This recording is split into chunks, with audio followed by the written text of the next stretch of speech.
Well, good morning, everyone. Good morning. What a wonderful day to be in Fayetteville, North Carolina. So give yourselves a hand for that.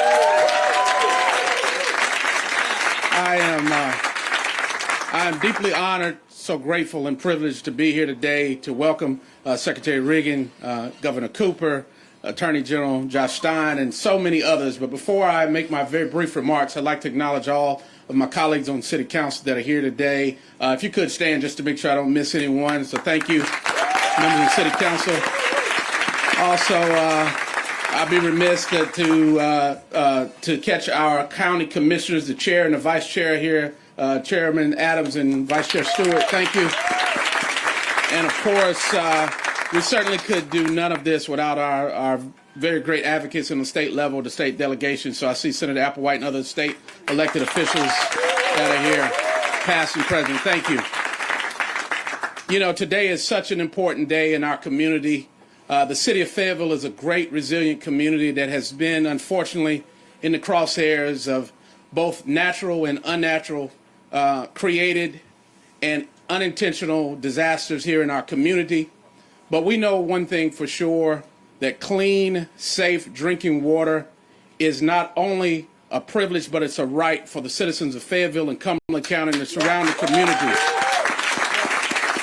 So today, because of the hard work of a very tenacious Attorney General, because of our governor and his leadership, and because now they have engaged the federal government and Secretary Regan and others who have contributed to today's success, we're grateful to hear about the great things that are in store to continue to restore safe, clean drinking water to the city of Fayetteville and the surrounding communities. So I thank you for coming today. I welcome all of our dignitaries and others that have worked so hard to make this day possible. And with that, I will give way to our Attorney General, Josh Stein.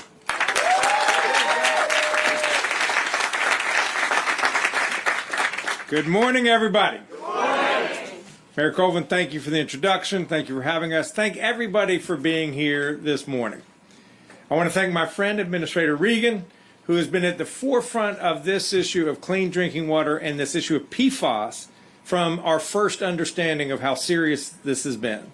Thank you so much, Administrator Regan. How cool is it to have a North Carolinian heading the EPA?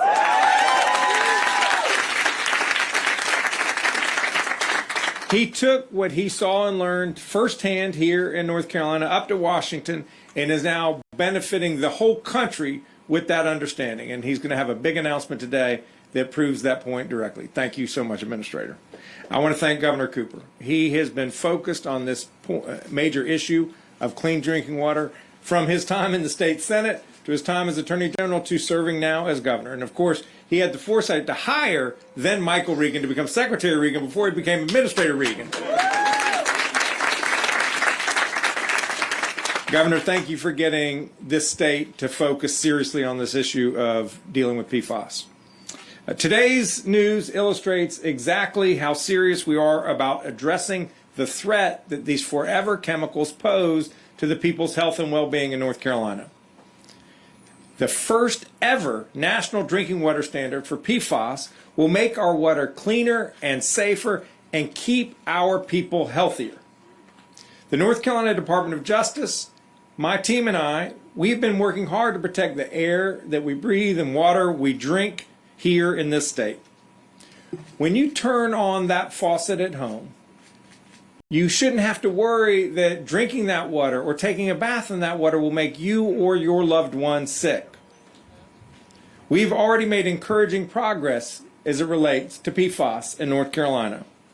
For years, companies have dumped PFAS and other chemicals that last forever into our lakes and rivers, even when they knew that these chemicals damaged people's health and our natural resources' well-being. As lawyers for the Department of Environmental Quality, my team helped Secretary Regan and Governor Cooper win a milestone settlement with the chemical company Chemours just down the river. In addition to levying a $12 million fine, the largest environmental fine in state history, the settlement prevents the company from continuing to discharge Gen X and other PFAS chemicals into the Cape Fear River, requires the company to install a state-of-the-art technology at the facility to prevent PFAS emissions into the air, The settlement requires the company to contain and clean up the contaminated groundwater at the facility. It requires Chemours to put in filtration systems with people whose private well water has been contaminated. But my office did not stop with that settlement. In October 2020, I announced an additional lawsuit against Chemours and DuPont over the Fayetteville Works manufacturing facility. This lawsuit demands that the companies pay for the damage that they have inflicted on the state's natural resources. Since then, I have filed 6 additional site-specific lawsuits against DuPont, 3M, and 12 other manufacturers of AFFF, a firefighting foam that contains PFAS. These companies need to pay for the damage that they've caused, clean it up, and monitor it to make sure that it doesn't cause more damage in the future.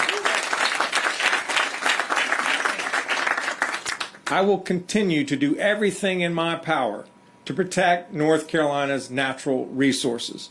Our children and grandchildren deserve clean air, clean water, and a healthy climate, and I commit to doing my part. It's my pleasure now to bring forward Ken Cook, President and co-founder of the Environmental Working Group, a nonprofit, nonpartisan organization dedicated to protecting human health and the environment. Ken.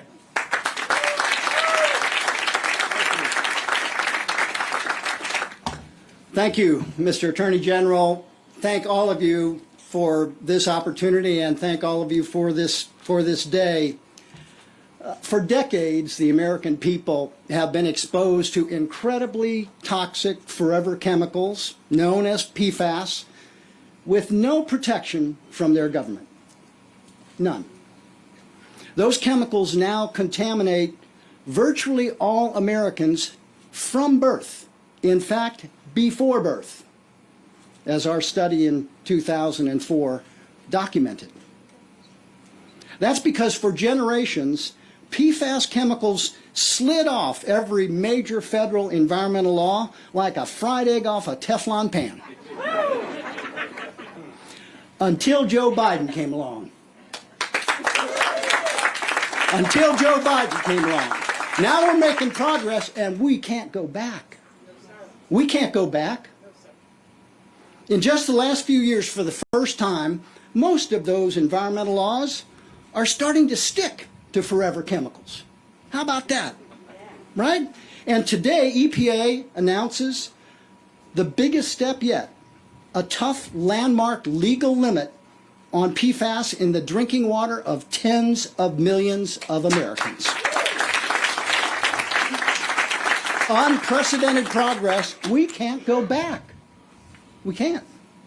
Do you remember the 72-page PFAS action plan that was released by the previous administration? Of course you don't. It was a plan for inaction, a plan to delay or weaken the very policies the Biden administration has already implemented. We can't go back. We can't go back to the kind of leadership that would take us back, like the EPA administrator we had 7 years ago. Do you remember him? Let me remind you a little bit about him. He was the guy who asked EPA civil servants to help him procure a lightly used mattress from the Trump Hotel. It's in the record. The EPA administrator who directed his security detail to track down his favorite moisturizer, available only at select Ritz-Carlton hotels, his security detail, okay?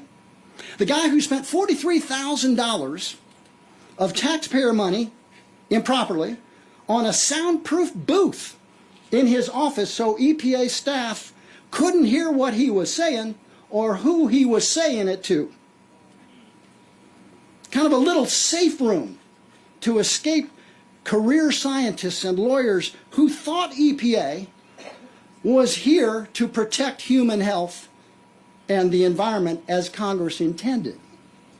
That's what they thought. The very people Michael Regan gathered around to make PFAS a priority of his entire agency. to make sure today's announcement happened and happened by the book and was as bulletproof as possible to keep toxic PFAS out of our people and out of our babies.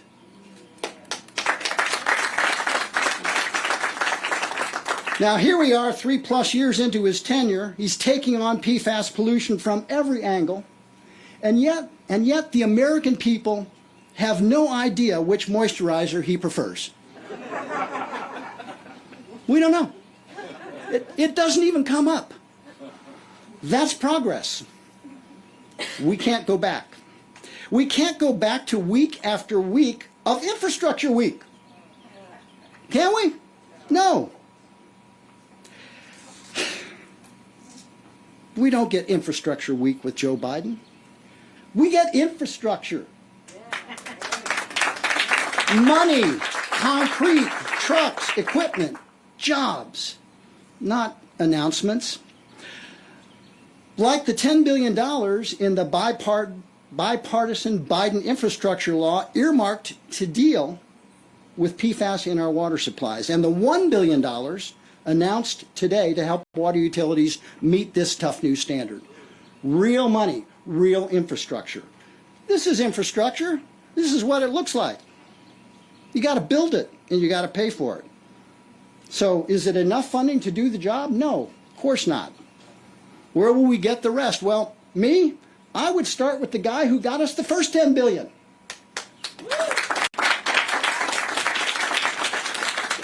Next month marks the beginning of the Environmental Working Group's focus on forever chemicals, 25 years ago. We just turned 31, as you can probably tell.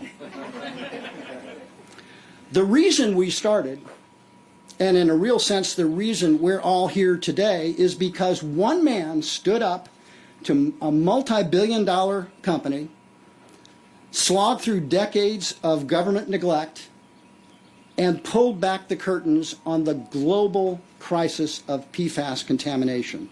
That man is Rob Bilott. He's right back there.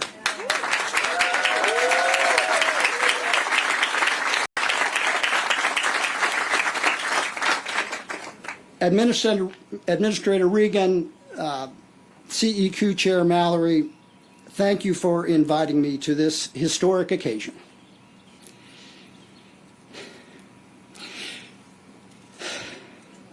If an organization can be considered to have a life's work, PFAS is surely it for my organization, Environmental Working Group. Sorry. And this is the best PFAS day I've had in a quarter century. Thank you for your courage and your persistence and your fealty to duty.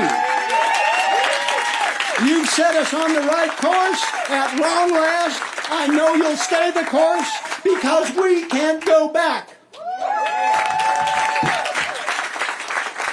Chairman, the floor is yours.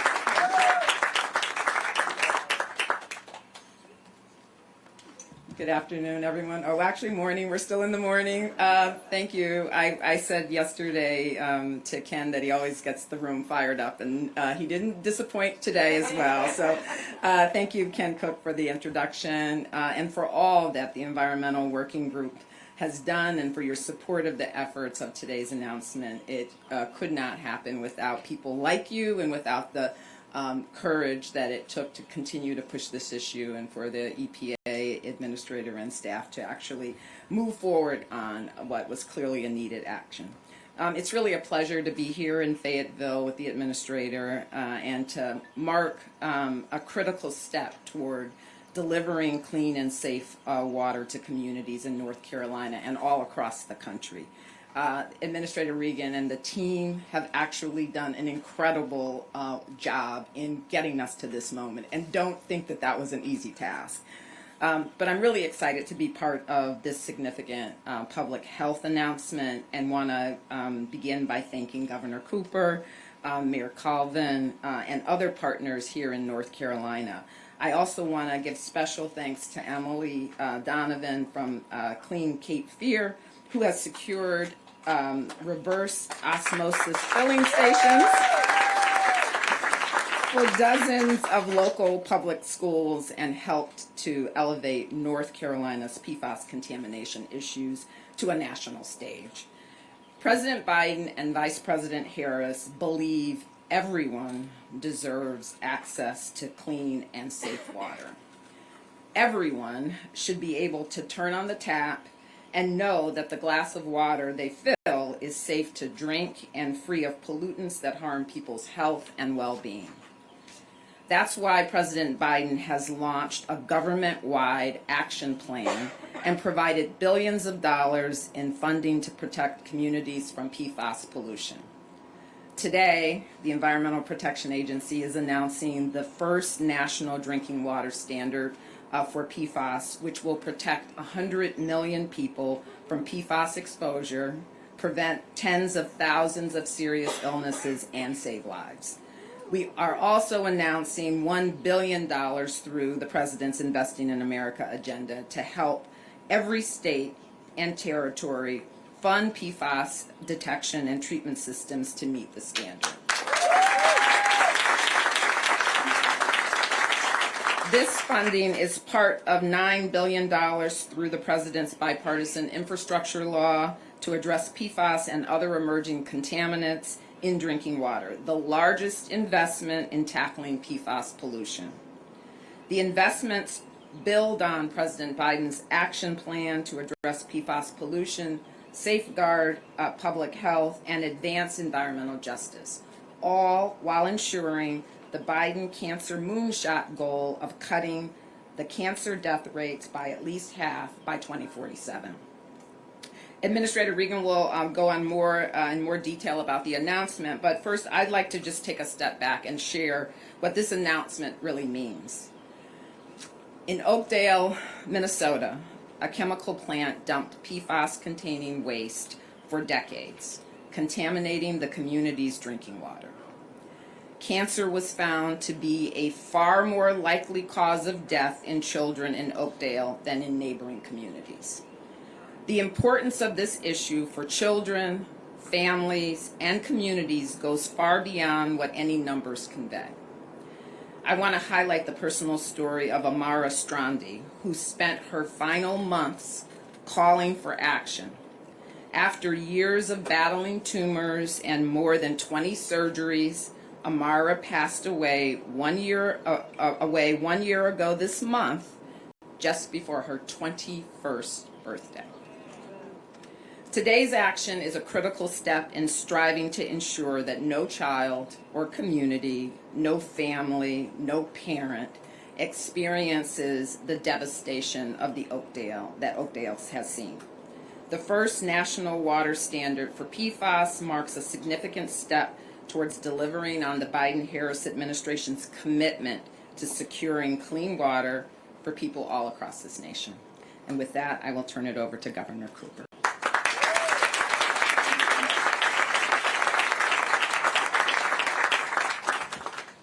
Well, good morning, everybody. It is fantastic to be in Fayetteville and Cumberland County. Ken and Brenda and Attorney General Stein, thank you for all that you are doing for clean water for families. I know that these local governments, led by Mayor Colvin and Chair Adams and all of the members of the City Council and County Commissioners, know firsthand how important this issue is because they've had people affected in this community by this. And so a lot of them are here today, and we're grateful for their leadership. We're always glad to be with Senator Applewhite, Representative Jackson, Representative Pricey Harrison. Grateful for their leadership in the North Carolina General Assembly. Also at our Department of Environmental Quality that our EPA administrator left in great shape. Secretary Beiser couldn't be with us today because she's in Washington doing good work, but we have our Chief Deputy Secretary of DEQ, Tim Watkins, and our Assistant Secretary for Environment, Susha Mazemore, who have done tremendous work in this area. Look, let's get to the bottom line first here. Families and communities deserve clean, safe drinking water. Period. End of story. And we know that these forever chemicals, PFAS, often called Gen X, they threaten it. Now, when I became governor, we'd already been reading these reports of the pioneers on this issue who began to realize what a problem it was. And our scientists and health officials were becoming concerned about these forever chemicals. And they didn't know for sure how they affected people's health. And they didn't know for sure what levels were safe in the drinking water. In North Carolina, we did not wait. We went to work. And one of the reasons why Administrator Regan is here, this is his home state and he loves it very much. But he knows that with his leadership, with our team, that we were on the cutting edge on this issue in North Carolina. In fact, when I was interviewing Secretary Regan for this job, some people had told me, he's too young. He's too young to lead the Department of Environmental Quality. I asked him that question. Michael, they say you're too young. He said, well, Governor, I'm working on it every day. That's the guy you need, right? And when President Biden was talking with me about a leader that he needed to be administrator of the EPA, one of the toughest jobs in Washington, I looked at what the EPA had gone through under the previous administrator that Ken had just talked about and the previous president. And I thought about our Department of Environmental Quality that had gone through a gutting from the majority Republican legislature and my predecessor as governor. And I said, Michael Regan helped to turn DEQ around and raised the confidence level and gave everybody purpose, and he can do the same thing for the EPA in Washington, and he has done that. And I'm grateful that you are here. But in 2017, we went to work. We set up our Secretary's Advisory Board to begin digging into what we could do to protect North Carolina communities. And it started out with our Department of Environmental Quality. We realized there was a real health aspect here, too. So we brought in the Secretary of the Department of Health and Human Services, and we brought all these people together working on what we could do.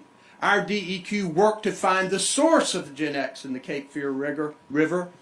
And we took that polluter, Chemours, to court, and to this day, we're working to keep them accountable for what they've done. We rolled out an action strategy to help to protect communities and their drinking water and to clean up existing contamination.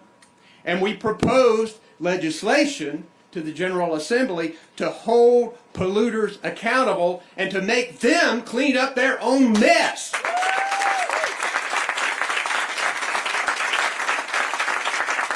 And we asked the General Assembly for additional resources to fight this battle. North Carolina has led the way across the country in fighting this challenge, but we knew we needed help.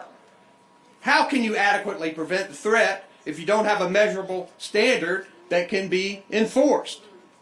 How will our communities be able to afford the changes that are going to be required in their water system, the filtration? How are they going to be able to afford it? Administrator Regan and the Biden administration is here to provide the answers to both of those questions. For years, we've been calling on the federal government to help in tackling this complex issue. I had a phone call very early in my first term with the previous administrator of the EPA and didn't ask him any of the questions that you talked about, but I did talk to him about PFAS, and when I hung up the phone and looked at the people who were around me listening to the call, we aren't going to get any help here. The previous administration and President Trump, they really weren't interested in helping on this issue. But thankfully, when they got into office, the Biden administration was.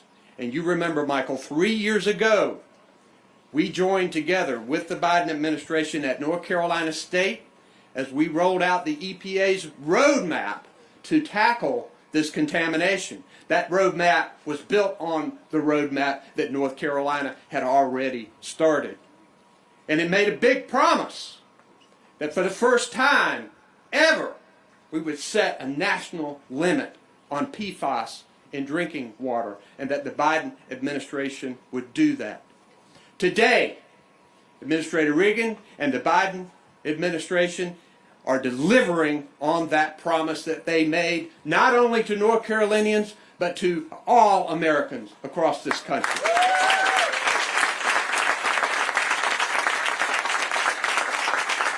Today, our calls have been answered. These new standards will help give people the confidence they deserve when they turn on the tap, that their water is safe and clean.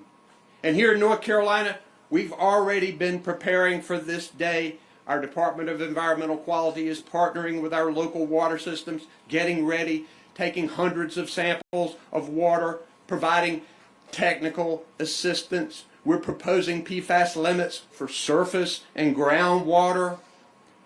But we know that with all this, our water systems will need a lot more help and funding to reduce PFAS in drinking water and get everybody to that safe level. And the Biden administration is answering that call with the bipartisan infrastructure law, and we're going to work to get as much of it as we can, Administrator Regan, here in North Carolina.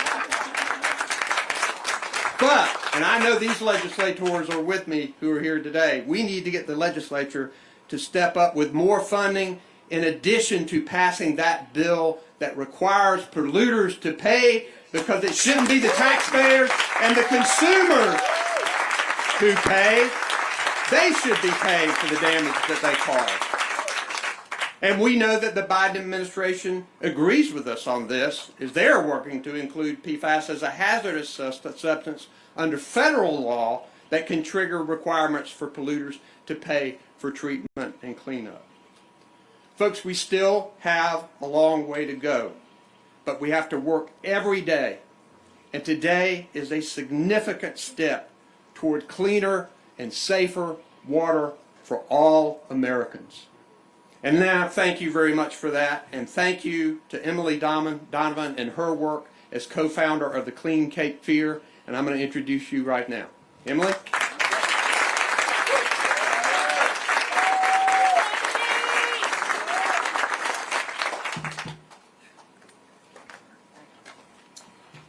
So, my family lives 80 miles downstream from Chemours, and I didn't know about the extreme levels of Gen X and other PFAS in our tap water until 6 years ago. At that time, there was one statement we kept hearing over and over again from local leaders: our tap water meets or exceeds state and federal guidelines. But we knew those words were worthless because there were no state and federal drinking water standards for PFAS. In June of 2017, after we publicly learned about Chemours, the company sent their executives to Wilmington, North Carolina for a closed-door meeting with local leaders. Only one reporter, Adam, was allowed in the room. Sorry, he's here today, right there. Was allowed in the room with no cameras, no microphones. That was the moment that we knew our contamination crisis was bigger than we ever imagined, and we quickly formed Clean Cape Fear, and we co-hosted the first ever town hall on Gen X with our friends Cape Fear Riverwatch, Dana Sargent.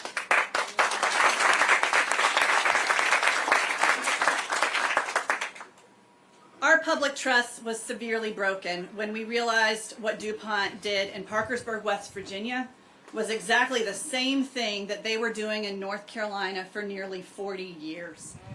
I raised my children on this water. 130,000 parts per trillion of total PFAS is the current estimate that we likely drank every day during the peak of our contamination crisis. My daughter is here today with her friends. They were raised on that water. And thank you, Detlef Knappe and your lab, for analyzing that. And a special shout out to Harper Peterson for forming Clean Cape Fear around his dinner room table. In the last few years, Clean Cape Fear has lost 4 friends that lent their voices to our fight. All of them were my age. They died of either rare or recurrent cancers or chronic health problems that are too great to overcome. So John C. is here today because her husband can't be. My own husband developed a brain tumor 3 years after we moved to this region. My family and I have Comores-specific PFAS in our blood, and no one can tell us or our doctors what health risks are associated with those exposures or how to provide us with preventative care. This has been our reality, not just mine. Mike Waters is here today. His friends are here today.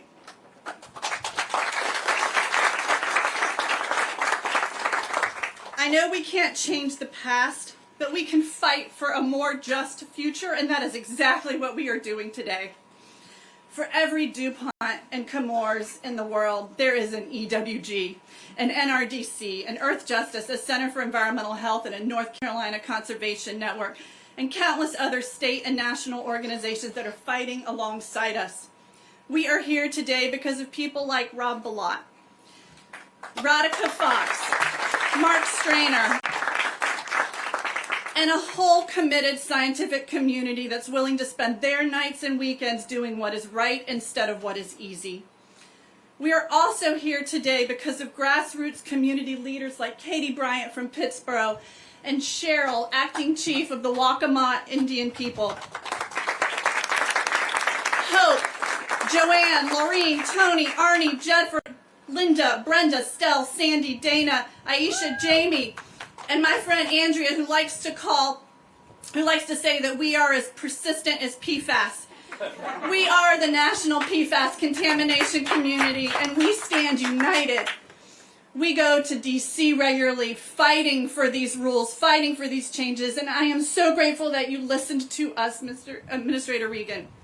We've been fighting for years, some for a decade, to make sure no one else has to live through the traumas that we have endured. But most importantly, we are here today witnessing history because of the leadership of our next speaker. I first met Administrator Regan 6 years ago when he was Secretary of North Carolina's Department of Environmental Quality. He had only been in that role for 3 months when we publicly learned about Gen X and Comores, and it's been a roller coaster of a journey ever since. Today I am overwhelmed with gratitude, and I am so deeply honored to be in this moment knowing that the next time I hear the words meets or exceeds federal and state drinking water standards, that those words will actually mean something.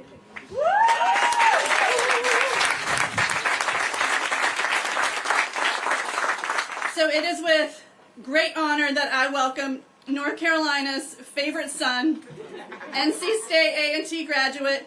Buildings need to be named after you, friend. Our next speaker, U.S. EPA Administrator Michael Regan.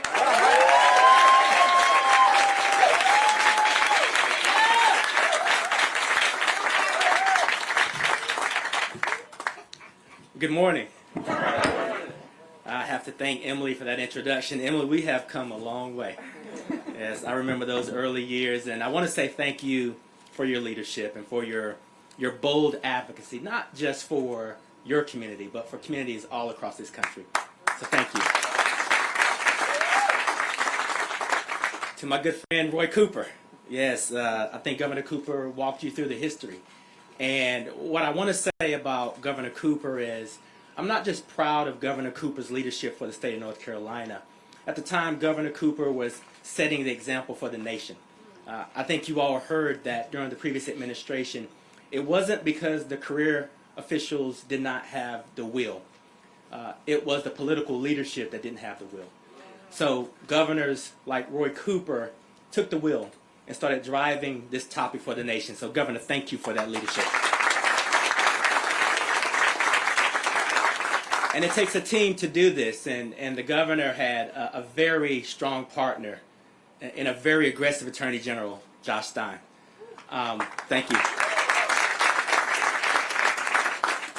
Josh's bold leadership and the career staff at NCDOJ really took the helm and helped our agency at the time navigate some very tough terrain. And I think Josh laid out the accountability that we laid out for the state of North Carolina. So Josh, again, thank you for your leadership. To my good friend Brenda Mallory, chair of the White House Council on Environmental Quality. Brenda's expertise has come in very handy. Brenda has expertise in water quality beyond some of these persistent forever chemicals. She has been an excellent partner in representing the White House as we have designed this regulation. So Brenda, thank you so much for being here. Mayor Colvin, we've been here before. Yes, it's good to make this progress. And, you know, Mayor, while we've been at this for a while, I can say that your leadership has never wavered. We greatly appreciate you for hosting us today and greatly appreciate Commissioner Adams as well. I think this county and this city has been well served. So thank you, sir. And then for those of you who didn't know Ken Cook, you know him now. Ken has been an excellent partner to this administration, holding us accountable, but also helping us navigate and find practical solutions for a problem that has been persisting for too long. So Ken, thank you, and thank you for leading EWG, and thank you for the commitment and the passion that you all have on this topic.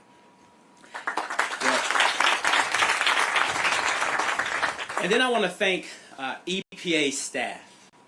Again, I want to reiterate that while we all recognize that the previous administration did not have the political will, the expertise was there.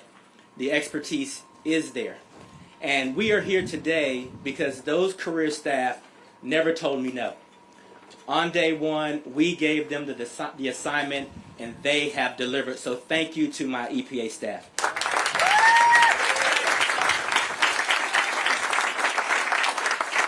Now, folks, I'm proud to work for a president that understands the threat of PFAS. And he understands that because on day one, he launched a whole of government approach to begin to address this issue. We could not be here but for the will and the vision of President Biden. I'm thankful to work for a leader who understands and sees people and will not leave any communities behind. Yes. In North Carolina, we've proven time and time again that the best way to create strong, durable policy is to bring all stakeholders to the table, regardless of the political party or background. Together, examine all of the issues from all sides and form a common solution.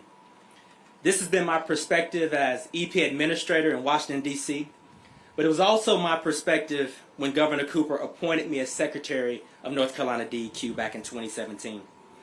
As Secretary back then, we faced a lot of obstacles. Challenges like the impacts of floods and hurricanes resulting from climate change, tackling environmental justice, and cleaning up coal ash, just to name a few. But by far, one of the most difficult challenges was discovering the presence of forever chemicals in our soil, in our air, in our water. For me personally, this battle started right here in Fayetteville, North Carolina. We learned that for decades, Comores have been dumping forever chemicals into our precious Cape Fear River, saturating our soils and spewing emissions into the air for miles and miles and miles. And while there is no doubt that these chemicals have a place and are important for certain industries and certain practices, there is also no doubt that these chemicals entering our environment in an uncontrolled manner are harmful to our families, harmful to our communities, and harmful to our economy. We've all heard from parents like Emily Donovan, who had no idea that the water she was giving her children since birth was contaminated with PFAS. I've also heard from parents like Andrea Amico, whose family moved to Portsmouth, New Hampshire in 2007. And like any parent, Andrea enrolled her small kids into a daycare after the move. 7 years later, she would find out that her kids were drinking contaminated water. Folks, I want to be clear as a parent and clear as EPA administrator. There is no greater priority for me than protecting our children.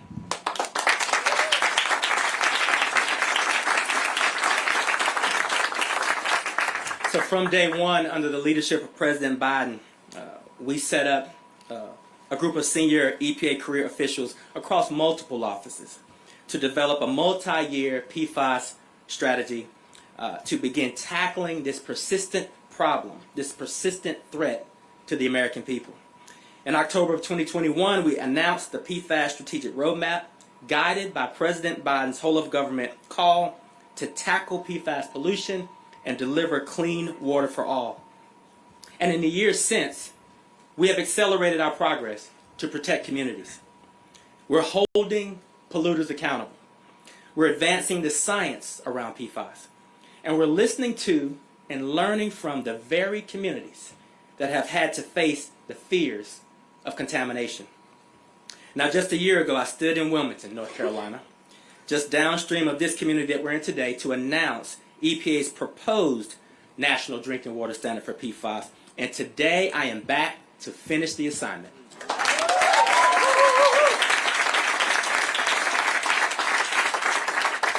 You know, today I'm proud to return to North Carolina to announce the first ever nationwide, legally enforceable drinking water standard for PFAS, the most significant action EPA has ever taken on this chemical, on PFAS. This new standard will reduce PFAS exposure for approximately 100 million people.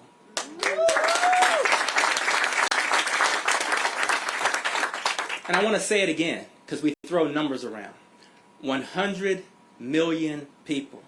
It'll prevent thousands of deaths, reduce tens of thousands of serious illnesses, not just in North Carolina, but all across the country. And folks, I want to be clear on something else. PFAS doesn't care what your politics are. Doesn't care where you live. Doesn't care how much money you have in your pocket. When it comes to the basic needs of clean drinking water, no matter what your political party is, or whether you live in the South, on the West Coast, or in the Midwest, everyone should be able to turn on their tap and trust that the water that they're drinking and giving their children is safe. So I'm proud to say that this rule is the result of a collective, bipartisan effort, with all sides united, fighting to find a common solution to the threat of PFAS contamination. It's the result of governors across the country like Roy Cooper, Phil Scott, Michelle Lujan Grisham, and Gretchen Whitmer. Attorneys generals like Josh Stein, Michelle Henry of Pennsylvania, Tim Griffin of Arkansas, and Chris Mays of Arizona. It's the result of my partners in Congress like Senator Tom Tillis, Congressman Hudson, Senator Carper, who came together to protect the health of all communities across the country. And it's the result of community advocates like Emily Donovan, Hope Gross of Pennsylvania, and Sandy Winstelt of Michigan, who pushed for stricter PFAS standards in drinking water for years, while also facing difficult health challenges of their own from exposure or caring from loved ones who've been exposed. And folks, you're going to hear people talk about cost and it can't be done and we shouldn't do this. Let me just tell you, it can be done. It can be achieved using a range of technologies and approaches that many water systems are using today. And this water treatment facility right here has been on the front lines of finding ways to reduce PFAS exposure, and cities like Fayetteville are showing that together we can get the job done.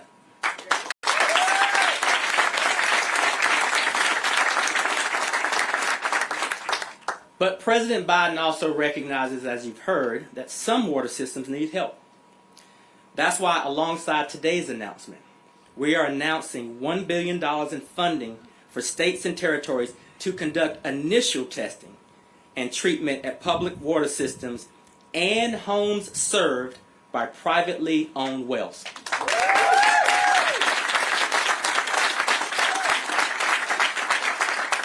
Now I'm going to throw a few numbers around because that's $1 billion. That's a part of a larger $9 billion package. That's a part of a larger $20 billion package to begin to tackle these pervasive chemicals.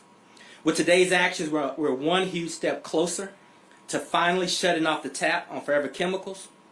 And I promise that everything that this agency does to implement the standard will be done putting people first. You will never have to wonder who the Biden administration is working for. We're working for you.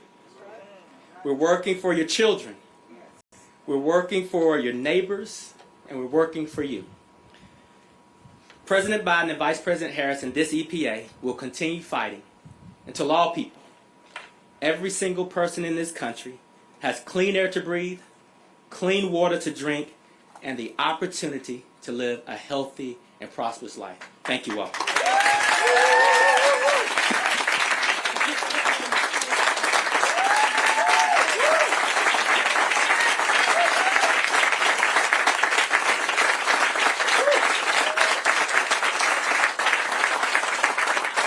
And with that, I'll invite the speakers up, and we'll take a few questions from the press.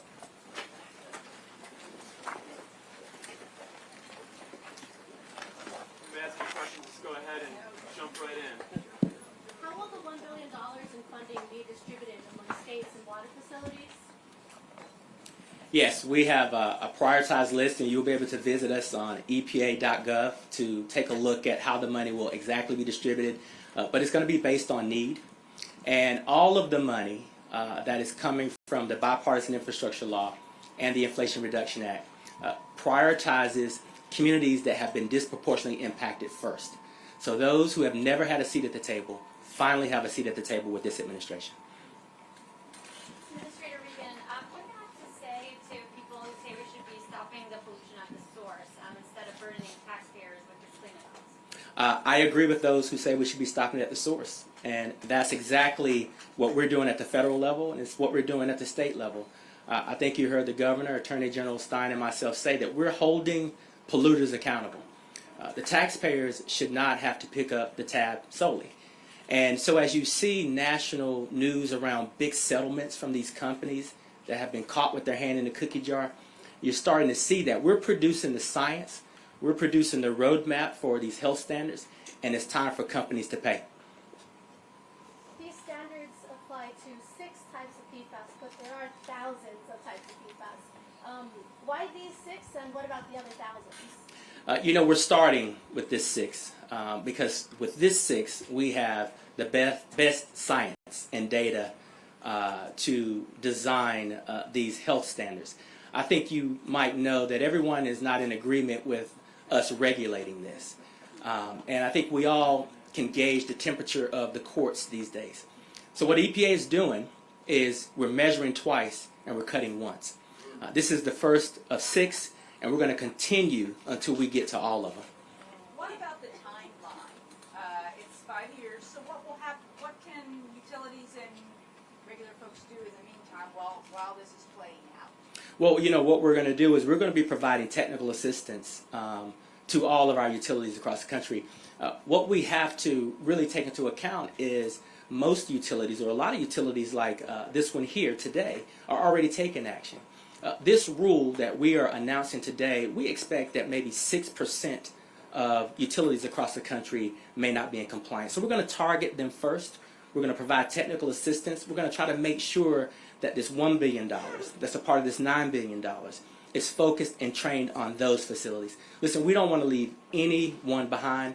We do recognize that some facilities will need help, and President Biden has created a situation where not only can we provide resources and investment, but EPA also has the technical assistance to go along with that. So we have a federal drinking water standard now. We don't have a state surface water standard.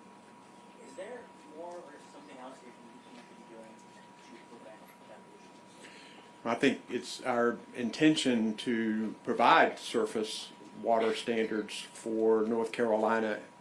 It was important for us, for the federal government, to come forward with this standard, but we're working now. We're providing technical assistance. We're going to continue to ask the General Assembly for more funding, and I think it's important that we are comprehensive about this. So we look forward to establishing those standards as well.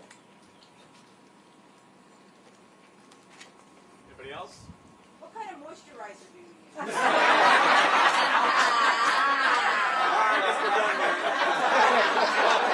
Thanks, Ken. We don't know. We don't know. We have filed Freedom of Information applications. Still don't know.